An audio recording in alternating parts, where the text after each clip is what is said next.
নমস্কাৰ ষ্টুডিঅ'ত মই মিনহাজউদ্দিন আহমেদ আজি আমাৰ ষ্টুডিঅ'ত এগৰাকী বিশেষ অতিথিক আমন্ত্ৰণ জনাইছো অতিথিগৰাকীৰ নাম হৈছে অপৰাজিতা সিং মই আপোনাক চিনাকি কৰাই দিয়াৰ প্ৰাক মুহূৰ্তত এটা কথা ক'ব বিচাৰিছো অপৰাজিতা সিং হৈছে অসমৰী জীয়ৰী থাকে ৰাজস্থানত কৰ্মসূত্ৰেই হওক অথবা পঢ়াৰ কাৰণেই হওক ৰাজস্থানত থাকে অৰ্থাৎ অসমৰ বাহিৰত থাকে এই জীয়ৰীগৰাকীক মই আজি মোৰ অতিথি এই কাৰণেই কৰিছো কাৰণ অপৰাজিতা সিং বহু কম বয়সীয়া এগৰাকী ছোৱালী সাধাৰণতে সচৰাচৰ কম বয়সতেই ৰাজনীতিৰ পিনে ধপালি মেলিব কিছু কম সংখ্যকে আহে কিন্তু তাৰ ব্যতিক্ৰম এই অপৰাজিতা সিঙে অসমৰ ৰাজনীতি নহয় অপৰাজিতা সিঙে ৰাজস্থানৰ ৰাজনীতিৰ প্ৰতি আকৰ্ষিত ৰাজস্থানৰ ৰাজনীতি তেওঁ ভাল পায় গতিকে ৰাজস্থানৰ যেতিকে আজি যোৱাকালি ৰাজস্থানৰ নিৰ্বাচনী ফলাফল ওলাল ৰাজস্থানত চৰকাৰ গঠন হ'ব ইতিমধ্যে কাৰ চৰকাৰ গঠন হ'ব সেই আপোনালোকে গমেই পাইছে যেতিকে ৰাজস্থানৰ ৰাজনীতিক ভাল পায় ৰাজস্থানৰ ৰাজনীতিৰ প্ৰতি আকৰ্ষিত আৰু সেইবাবে মই অপৰাজিতা সিঙক মই আজি মোৰ ষ্টুডিঅ'ৰ অতিথি কৰিছো মই পোনপ্ৰথমে অপৰাজিতা সিঙক এই অনুষ্ঠানলৈ স্বাগতম জনাব বিচাৰিছো অপৰাজিতা স্বাগতম জনাইছো ইতিমধ্যে মই কথা পাতিম যেহেতুকে অপৰাজিতা অসমৰ জীয়ৰী ৰাজস্থানত ৰাজনীতিৰ বিষয়ে জানিব গৈছিল অপৰাজিতা যেহেতুকে অসমৰ গুৱাহাটীৰ জীয়ৰী অপৰাজিতা মই পোনপ্ৰথমেই অপৰাজিতাৰ পৰা থুলমূলকৈ পৰিচয়টো আমাৰ এনিটক্সৰ দৰ্শকক দিবৰ কাৰণে আহ্বান জনাইছো In just few words, all I can say is that hi, this is Aparajita Singh. Aparajita Singh যেহেতুকে অপৰাজিতা সিঙে ইতিমধ্যে ৰাজস্থানত 2022 চনৰ আগষ্ট মাহৰ পৰা খুপনি পিটিছিল কাৰণ এটাই হেয়া ৰাজনীতি জানিবৰ কাৰণে ৰাজস্থানৰ ৰাজনীতি জানিবৰ কাৰণে ৰাজস্থানৰ ৰাজনীতি অধ্যয়ন কৰিবৰ কাৰণে যেহেতুকে 2022 চনৰ আগষ্ট মাহৰ পৰা খুপনি পিটিছিল অৰ্থাৎ আগষ্ট মাহৰ পৰা তাত আছিলে আপুনি আৰু তাত থাকি 2023 চনৰ ইলেকশন অৰ্থাৎ নিৰ্বাচন সমাপ্ত হোৱাৰ আগ মুহূৰ্তলৈ আপুনি তাতেই আছিল আৰু এই যেটো সুদীৰ্ঘ এবছৰ সময় এই সুদীৰ্ঘ এবছৰ সময়ৰ ভিতৰত ৰাজস্থানৰ ৰাজনীতি আপুনি অধ্যয়ন কৰিলে আৰু অধ্যয়ন কৰি এখন কিতাপ ইতিমধ্যে লিখিলে ৰাজস্থানৰ ৰাজনীতিৰ ওপৰত সামগ্ৰিকভাৱে মই এতিয়া আপোনাৰ পৰা জানিব বিচাৰিম ৰাজস্থানৰ ৰাজনীতি আৰু ৰাজস্থানৰ ৰাজনীতিৰ বিষয়ে লিখা কিতাপখনৰ উদ্দেশ্য Actually, মই ৰাজস্থানৰ ইলেকশন বা ৰাজস্থানৰ পলিটিক্সৰ ফালে এই কাৰণে fascinated because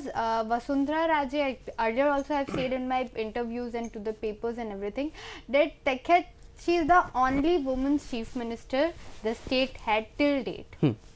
और राजस्थान is a state जहाँ आज भी औरतों को घूंघट में रखा जाता है जहाँ घूंघट की परंपरा होती है या जहाँ ये नहीं माना जाता कि एक औरत का स्टैंड पॉलिटिक्स में ज़रूरी भी होता है she solely is the cause because of which I went to Rajasthan and today the book is completed and I'm extremely happy about it. ৰাজস্থানৰ ৰাজনীতিৰ বিষয়ে আপুনি অধ্যয়ন কৰিলে ৰাজস্থানৰ ৰাজনীতিৰ বিষয়ে অধ্যয়ন কৰি আপুনি কিতাপ লিখিলে কিতাপখন লিখিলে তাৰ পিছত ৰাজস্থানৰ ৰাজনীতি সম্পূৰ্ণভাৱে অধ্যয়ন কৰিলে আৰু ৰাজস্থানৰ ৰাজনীতি অধ্যয়ন কৰাই নহয় যিমান দূৰ আমি গম পাইছো ৰাজস্থানৰ ৰাজনীতিৰ যি কেখন অৰ্থাৎ 200 সিট আছিল তাৰে এগৰাকী যেতুকে তেও নোহোৱা হৈছিল যাৰ কাৰণে 199 খন সিট 199 সিট তাত আছে গতিকে 199 সিটৰ সামগ্ৰিকভাৱে এটা ধাৰণা আছে আপোনাৰ 199 সিটৰ ওপৰত ইতিমধ্যে ইলেকশন সমাপ্ত হ'ল তাত চৰকাৰ কি পাৰ্টি আহিছে তো ইতিমধ্যে আপুনিও গম পাইছে আমিও সকলোৱে গম পাইছো কি চৰকাৰ আহিছে তাত বিজেপি চৰকাৰে আহিব বিজেপি চৰকাৰ গঠন কৰিব গতিকে আমি সামগ্ৰিকভাৱে এই বিষয়টো গম পাইছো গতিকে এই ৰাজস্থানত যেটো চৰকাৰ গঠন কৰিব গৈ আছে ইয়াৰ প্ৰাক মুহূৰ্তত ইলেকশনৰ প্ৰাক মুহূৰ্তত আপুনি আপোনাৰ ফালৰ পৰা এটা এক্সিট পোল প্ৰকাশ কৰিছিলে আৰু তাত এক্সিট পোলত আপোনাৰ উল্লেখ আছিল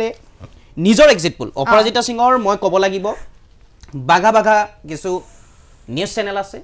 কিছু ডাঙৰ ডাঙৰ অনুষ্ঠান আছে আৰু সেই সমূহে তাত এক্সিট পোল প্ৰকাশ কৰিছিল কোনটো দলক তাত আসন কিমান দিব কোনটো দলে তাত চৰকাৰ গঠন কৰাৰ সম্ভাৱনা আছিল বা কোনটো দলে সংখ্যাগৰিষ্ঠ নিৰপেক্ষ সংখ্যাগৰিষ্ঠ লাভ কৰি তাত চৰকাৰ গঠন কৰিব এই সম্পৰ্কে ডাঙৰ ডাঙৰ চেনেল বিলাকে তাত বা অনুষ্ঠান প্ৰতিষ্ঠান বিলাকে তাত এক্সিট পোল প্ৰকাশ কৰিছিল আৰু তাৰ ব্যতিক্ৰম নাছিল অসমৰ গুৱাহাটীৰ জীয়ৰী ৰাজস্থানত এবছৰ অধ্যয়ন কৰা ৰাজনীতিৰ বিষয়ত ৰাজস্থানত থাকি ৰাজস্থানৰ ৰাজনীতিৰ বিষয়ে অধ্যয়ন কৰা এই অপৰাজিত সিঙেও তাত এক্সিট পোল প্ৰকাশ কৰিছিল অপৰাজিত সিঙৰ মতে বিজেপিক দিছিল 100ৰ পৰা 125 অৰ্থাৎ বিজেপি 100 to 125 কংগ্ৰেছক দিয়া হৈছিল 50 to 75 অৰ্থাৎ 50ৰ পৰা 75খন আসন অপৰাজিত সিঙে দিছিলে কংগ্ৰেছক আৰু 100ৰ পৰা ক্ষমা কৰিব 10ৰ পৰা 20খন আসন অন্যান্যক দিছিলে গতিকে খুব এটা গুৰুত্বপূৰ্ণ এক্সিট পোল আছিল কাৰণ অপৰাজিত সিঙে তাত অৰ্থাৎ ৰাজস্থানত মাত্ৰ এটা বছৰ থাকি এটা বছৰ ৰাজনীতিৰ বিষয়ে অধ্যয়ন কৰি এটা এক্সিট পোল প্ৰকাশ কৰিছিল আৰু সেই এক্সিট পোলৰ ধৰণেই ৰাজনীতিয়ে গতি লৈছিল ৰাজনীতি আগুৱাই গৈছিল আৰু অৱশেষত চৰকাৰ গঠন কৰিব যিটো দলক সংখ্যাগৰিষ্ঠ আসন অপৰাজিতে দিছিল কি কবা সামগ্ৰিকভাৱে বিষয়টোৰ সন্দৰ্ভত যেতিয়া মই এইটো কৈছিলোঁ যে ইমানৰ পৰা ইমানখিনি সিট আহিব it was not only unbelievable for the people I was having near me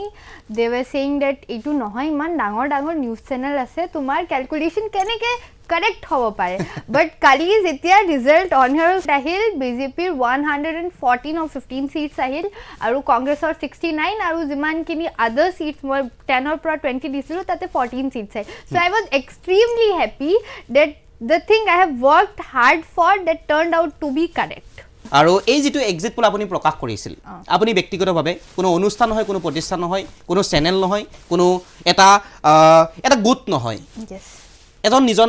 এজন ব্যক্তি এজন ব্যক্তিয়ে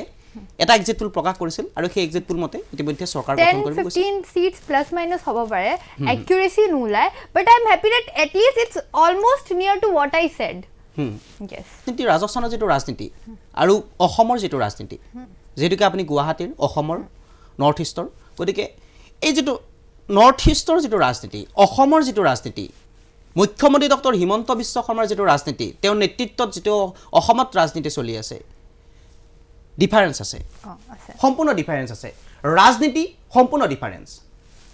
অসমৰ ৰাজনীতি ৰাজস্থানৰ ৰাজনীতি গতিকে মই জানিব চেষ্টা কৰিম বা আপোনাৰ পৰা মই আমাৰ দৰ্শকক জনাবৰ কাৰণে চেষ্টা কৰিম অসমৰ ৰাজনীতি আৰু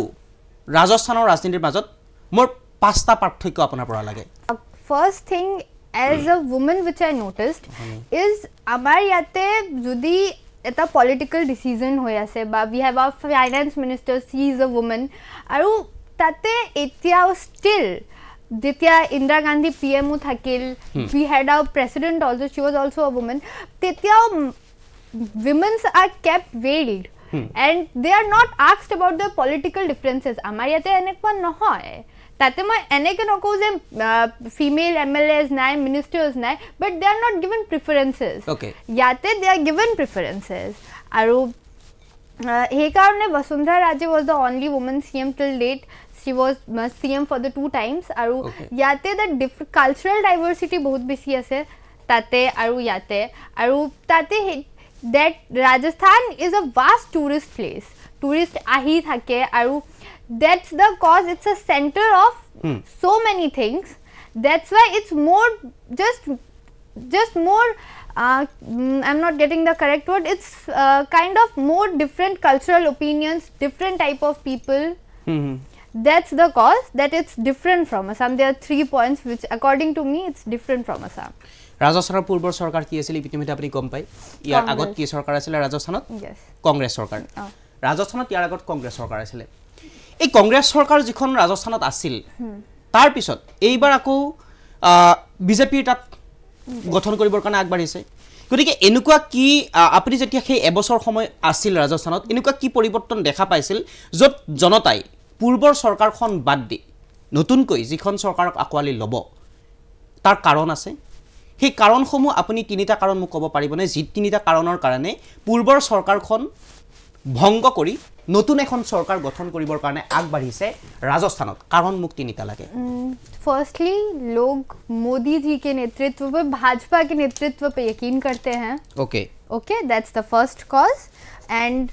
सेकेंडली एक बात मैं राजस्थान के बारे में बताती हूँ एक सवाल काफी चर्चे में था इस बार चुनाव में कि इस बार राज बदलेगा या रिवाज बदलेगा। राजस्थान में 35 सालों का इतिहास रहा है कि कोई भी सरकार रिपीट इन पावर कभी नहीं होती है, तो इस बार भी वो रिवाज कायम रहा, राज बदला, रिवाज नहीं बदला। और तीसरी बात ये है कि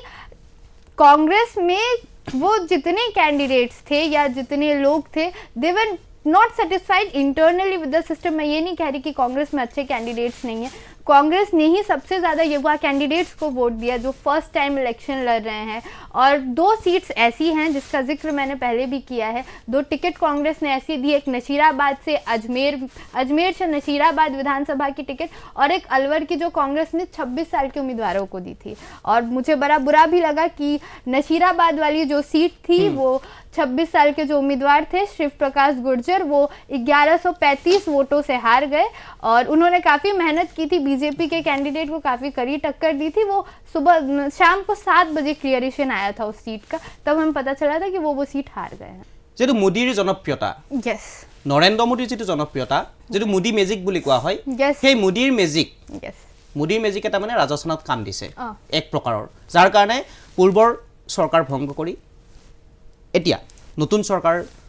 তেওঁলোকে বিচাৰিছে, জনতাই বিচাৰিছে, ভোটাৰ্ছে বিচাৰিছে, people wants new government to be formed. Yes, okay. অসমৰ মুখ্যমন্ত্ৰী ডক্টৰ হিমন্ত বিশ্ব শৰ্মাই যেতিয়া ৰাজস্থানত নিৰ্বাচনৰ কেম্পেইন চলাইছিল বা নিৰ্বাচনী প্ৰচাৰ চলাইছিল, সেই সময়ছোৱাত বা মুখ্যমন্ত্ৰী হিমন্ত বিশ্ব শৰ্মাৰ প্ৰচাৰ তাত কাম হৈছে নে নাই, য'ত এতিয়া চৰকাৰ সলনি হ'ব গৈ আছে? ऐसे according to me doctor Himanta Biswa Sarma is a very charismatic leader. लोग उन्हें काफ़ी पसंद करते हैं, असम में भी और बाहर भी जहाँ वो कैंपेन करने जाते हैं। ये तो पहली बात हो गई। Dynamic leader, yes, he is also a dynamic leader. ये मेरा प्रेफरेंस हो गया, मेरा ओपिनियन हो गया। पर बीजेपी के लिए जब कोई भी कैंपेन करने जाता है, वो हेमंत विश्व शर्मा हो गए या वसुंधरा राजे हो गए या कोई भी अमित शाह हो गए, जेपी नड्डा हो गए, वो जब भी जाते हैं जो एक चीज़ सबके भाषणों में कॉमन होती है वो मोदी जी का नेतृत्व होता है, बात विकास की होती है। और ये बात भी सही है कि लोग मोदी जी के चेहरे पर यकीन करते हैं। মোদীৰ চেহেৰাত মানুহে বিশ্বাস কৰে, यस, আৰু যাৰ বাবে অগ্ৰসৰ হৈছে বিজেপিৰ পিনে, यस, সেইটো ক'ব বিচাৰিছা? Yes, that's one of the vital causes कि बीजेपी को इतनी ज़्यादा सीटें आई हैं।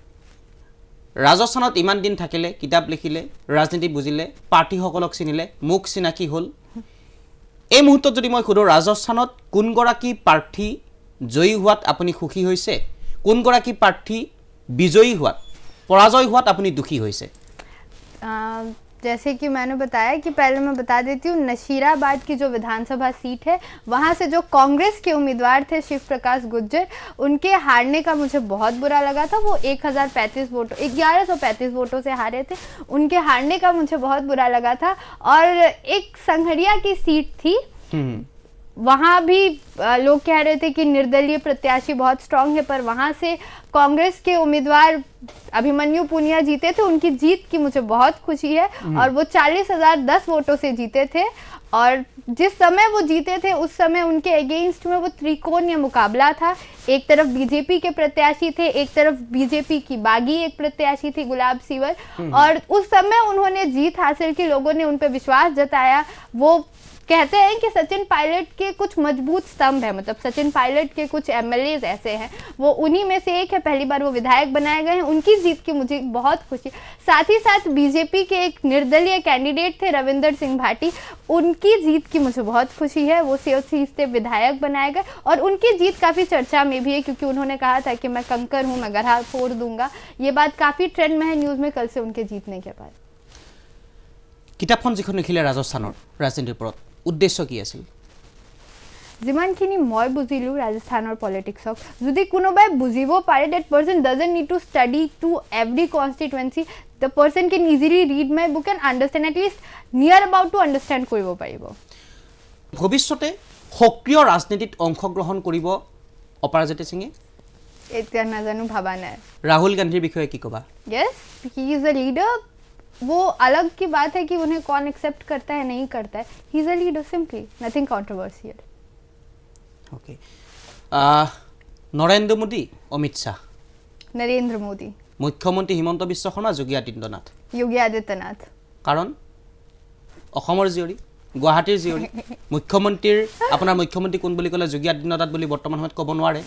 মুখ্যমন্ত্ৰী ডক্টৰ হিমন্ত বিশ্ব শৰ্মা বুলি আপুনি ক'ব লাগিব তেনেকুৱা এটা ক্ষেত্ৰত প্ৰেক্ষাপটত যোগী আদিত্যনাথ কিয় মৰমৰ হ'ল I like the way he works. Not only me, there are many people who like him. And our CM, he is a very dynamic leader. I truly appreciate the way he worked for the people of Assam during the COVID period. He was not even sleeping. He was traveling from one place to another. He was going to the hospitals. He was meeting to the people who were infected from COVID. Yogi আদিত্যনাথৰ কথা কৈছে নহয় আমাৰ CM কথা কৈছে তেখেতে তেতিয়া he was meeting people who were infected from COVID. So he is very appreciable কিন্তু হেতু মোৰ opinion মই তেখেতক বেছি ভাল পাওঁ যোগী আদিত্যনাথক মই বেছি ভাল পাওঁ কেতিয়াবা লগ পাইছা মুখ্যমন্ত্ৰী হিমন্ত বিশ্ব শৰ্মা নাই তেনেকুৱা আজিলৈ হোৱা নাই মানে it's like he is somewhere at that moment I am also there তেনেকুৱা হৈছে মই ছাৰক চাইছো but I just want to sit with him and talk for few minutes সময় যেতুকে আমাৰ হাতত একেবাৰেই নাই ইতিমধ্যে আমাৰ সময় শেষ হৈছে গতিকে এয়া আছিল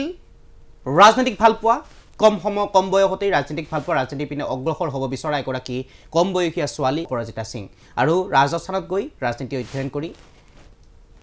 কিতাপ লিখিছে কেইবাখনো কিতাপ লিখিছে অপৰাজিতা সিঙক আমি এই কাৰণে আজিৰ অতিথি এই কাৰণে কৰিছো কাৰণ অপৰাজিতা সিঙে ৰাজস্থানত গৈ ৰাজনীতি অধ্যয়ন কৰিছে আৰু ৰাজস্থানৰ ৰাজনীতি অধ্যয়ন কৰি কিতাপ লিখিছে 199টা সিটৰ বিষয়তে অধ্যয়ন কৰিছে গতিকে এই সামগ্ৰিকভাৱে যেহেতুকে যোৱাকালি ৰাজস্থানৰ ৰাজনীতিৰ ফলাফল ইতিমধ্যে ওলাল কোনে চৰকাৰ গঠন কৰিব কোনে কি কৰিব সেই ইতিমধ্যে সকলোৱে গম পাইছে যাৰ বাবে আমি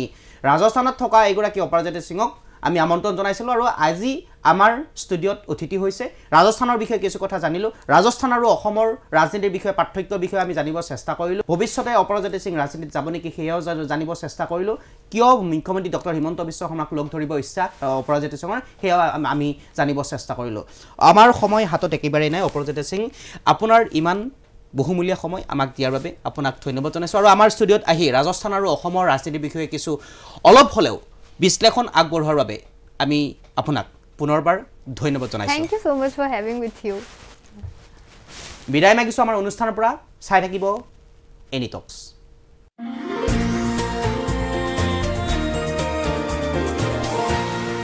এনি টক্স হুতৰ বিপৰীতে ৰাইজৰ স্বাৰ্থ